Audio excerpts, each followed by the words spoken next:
today by Dr. Nic Harding, who is not only a pastor, a founding pastor, serves regionally in Liverpool in the northwest of England, but also has a national role here in the UK. So will you join me in welcoming Dr. Nic Harding? Nic, God bless you. Welcome to the program.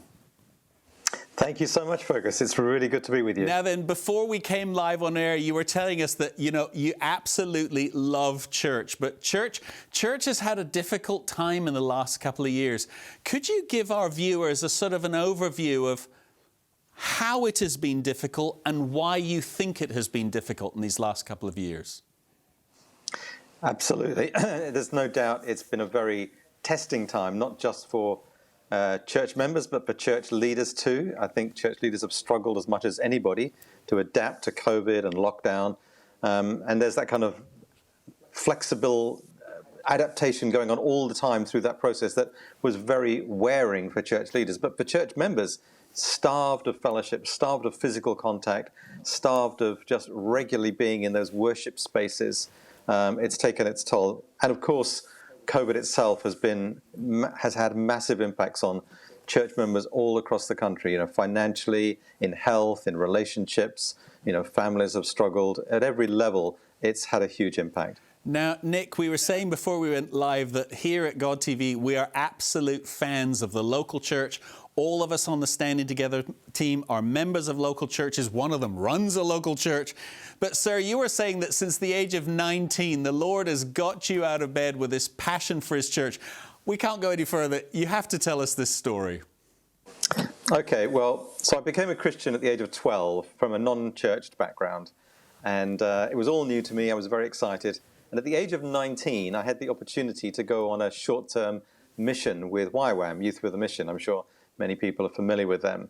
And I ended up first in Paris and then in Amsterdam. And on Amsterdam, there was about 30 of us living on this houseboat on the canals.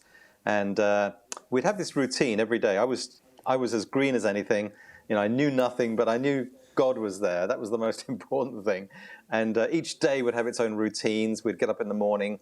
My job was cleaning the toilet. So we'd get together a bit later on, and we'd fellowship, we'd worship, we'd have Bible study, we'd be encouraged, we'd pray for one another, we'd pray for the day, because after that we would go out on outreach onto the streets of Amsterdam, and in our sort of very poor, with dramas and singing and very inadequate representations of the gospel, somehow God was at work.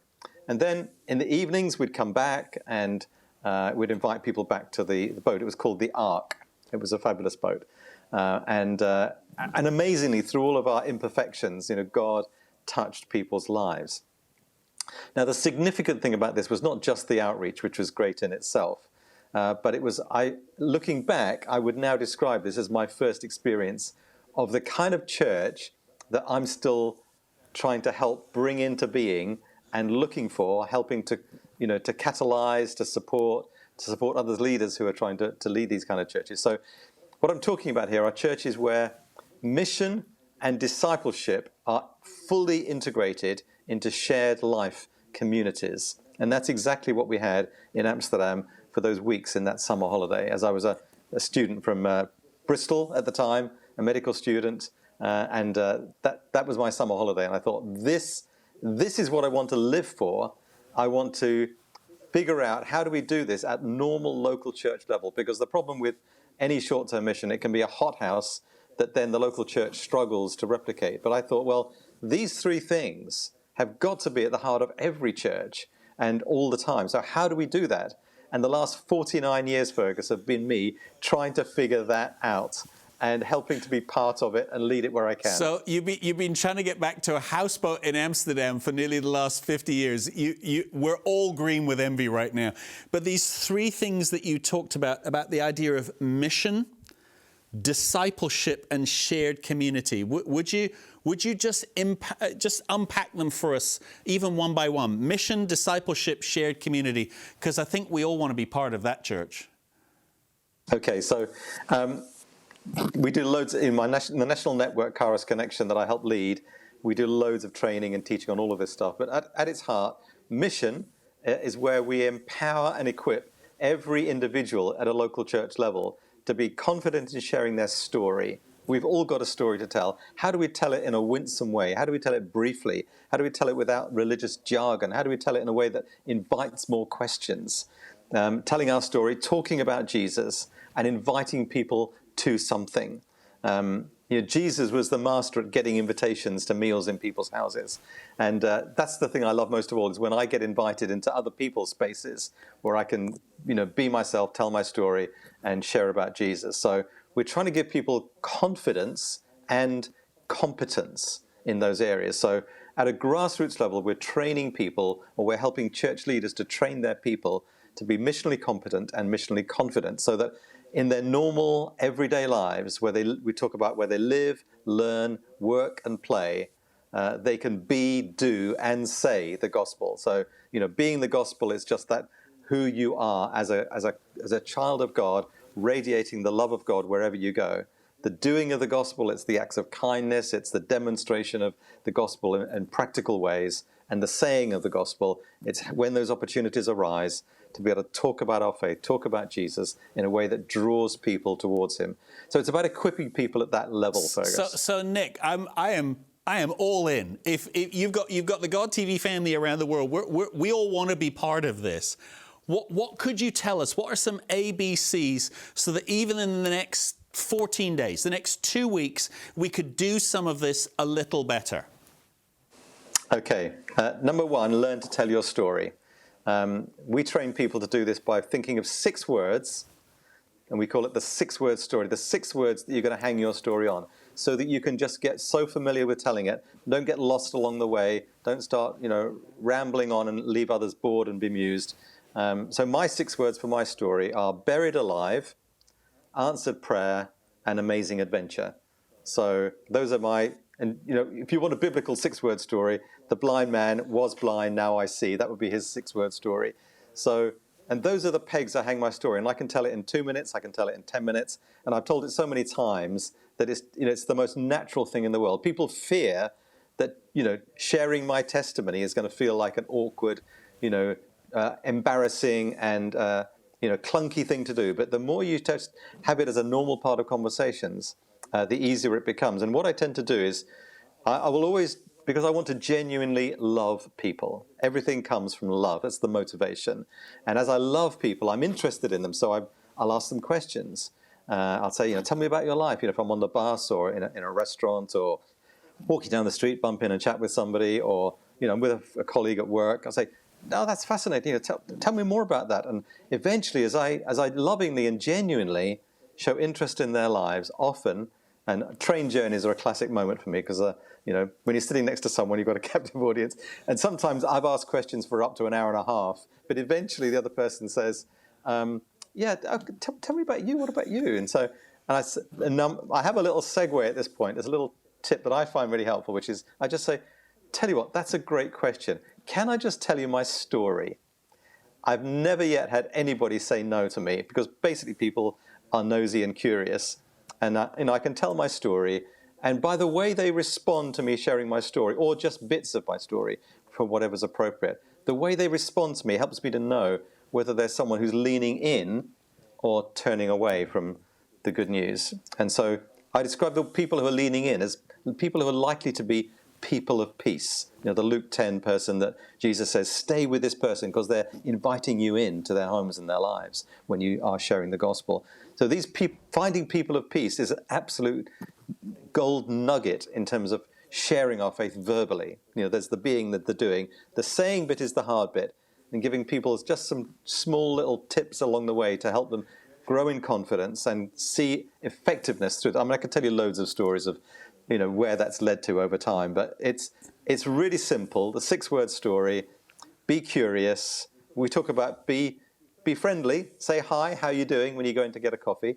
See if a conversation opens up. Be curious, ask questions about them, and be ready. Be ready with your story. That will help you find people of peace that God is bringing across your path at that particular moment in time, who probably want to know more. Wow. God TV family, honestly, rewind this tape and take notes. The opportunity that we have to be people of peace, to seek those that are peace, to be friendly, to be inquisitive and curious, asking open questions. I want to take notes right now. Nick, you left us on this sort of precipice of these things, but I really want, before we get to the end of the program, there's this talking about this idea of missional communities, but then you talked about discipleship and, in fact, shared communities. Can I get you onto these two before we let you go? I want to hear about discipleship and shared communities. Okay, here's the key on discipleship, Fergus, all right? Jesus did it in a way that most of us don't. So one of the things we always ask in our national network, Kairos Connection, is how did Jesus do things? So when we look at Jesus' way of making disciples, you know, he didn't put on Bible studies, he didn't run courses, he didn't get people to watch videos, he didn't rely on his preaching to the crowds. He took them aside, he took them with him, and he invested in those lives. And he did it as a group. Very little of Jesus' discipleship was actually one-to-one, because we think of sometimes that's the best model, and at times it is necessary, absolutely. But if we could find a group of people that want to grow as disciples, then we've got a whole series of, you know, simple ideas, simple, sticky, and reproducible ideas. Because when we invest in someone's life, helping them grow as a disciple, what we want is for them to do the same. So what we're looking for is disciples who make disciples. So the things we use to disciple them have got to be simple and sticky enough for them to use with other people. I've actually just put this together in a book called Why Aren't We Making Disciples? The 1, 2, 3, 4 of discipleship. And the very basis of it is this. We form apprenticing relationships with people, which is how Jesus discipled his followers. He chose the 12, he preached to the crowds, but he invested in depth in the 12.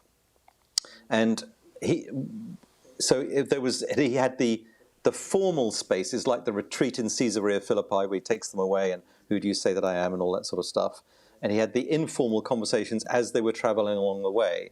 You know, the rich young ruler, and he talks about the value of children. These discipling moments, the both structured and the unstructured, the spontaneous and the prepared. Now, we're very good at the prepared small group Bible study format, and that has its place still. But we've come up with a few simple tools that I think are really, really gold dust. So we talk about the 1, 2, 3, 4. So one Lord. How can we help people engage with Jesus as Lord, which affects every area of their lives? Because when that's missing, everything else we try and do with them in discipleship is on a rocky foundation. The one Lord. So it's one Lord, 2 questions, 3 dimensions, and 4 stages. So the one Lord, there's a whole bunch of stuff around that. I will move on quickly to 2 questions. The 2 discipleship questions are, what is God saying to me, and what am I going to do about it? So it's helping people connect with hearing God for themselves, discerning the voice of God, and then giving them an opportunity in a group of people where there's peer accountability to say what God is telling them to do about it. So the application. So it's not just around apprenticeship, it's around application, and then it's around accountability. When that group comes back in a week or 2 weeks' time, they well, how did he get on, John? How did he get on, Jill? And and there's that accountability moment when we're saying, this is what God said to me, this is what he told me to do about it, this is what happened. And just that constant feedback loop of those 2 discipleship questions, what's God saying to me, what am I going to do about it? The 3 dimensions are the 3 dimensions of relationship that Jesus modeled. Relationship upwards towards the Father, relationship inwards towards his followers and his disciples, his spiritual family, and relationship outwards towards the world. So we'll use that simple idea of up, in, and out as a framework for all the different dimensions of discipleship, 3 dimensions. And the problem with many small groups is they're only 2 dimensions. They're upward towards God in prayer, they're inward towards one another in fellowship, but there's no outflow. And we wonder then why they end up feeling flat. Well, 2-dimensional things are flat. Okay, so 3 dimensions is great, there's life there. The 4th thing is 4 stages. Jesus took his disciples through 4 stages of discipleship. Initially, they knew nothing. They knew absolutely nothing, and they were loving it. They thought, this is amazing, this is fantastic, we've got the Messiah, and we're doing all these miracles. And then suddenly, crash, they enter the 2nd stage where Jesus asks them to do some stuff, gives them some challenges. Well, you cross the lake, go through a storm, you multiply the bread and loaves, and you cast the demon out of this boy, and suddenly it's all falling apart. The 2nd stage is one of great despair and anguish. How are we meant to do this, Jesus? And he lovingly brings them into the third stage where they start to develop competencies and skills, where they're now, like the 72 send out to the towns and villages, where they're finding people of peace. They return saying, yeah, even the demons were subject to us, Jesus. And he just a few little course corrections along the way, but basically they're getting it.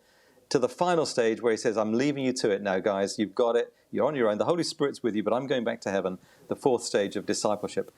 Then they do the same with others. Those four stages are like a way of thinking about the journey that we take disciples on.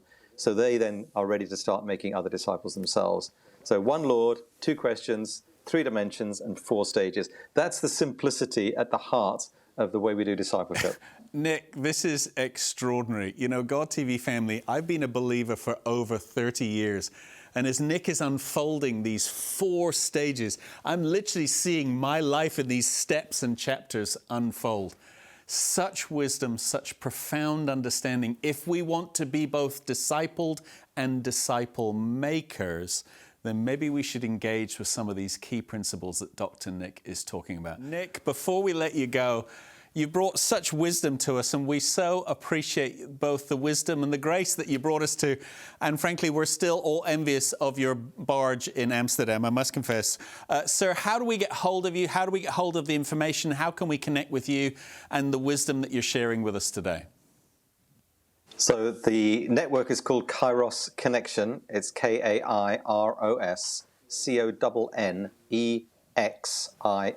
Connexion.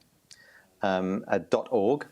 So you can go to the website, you can contact us through that, or you can just email me, Nic, Nic, at kairosconnection.org. We'd be glad to respond to that. Nic, thank you so much. We really appreciate you. Please do come again and share some more of this wisdom. Nic Harding from Kairos Connection, thank you so much for joining us today. You know, God TV family, it's not always that we have the privilege to meet somebody who genuinely has walked this walk. Somebody whose passion since they were 19 years old has been to see the Lord move among us in mission. That's the purpose. In discipleship, that's getting us prepared, and in community. This has been a really wonderful program, and we pray that you are blessed in your walk with the Lord.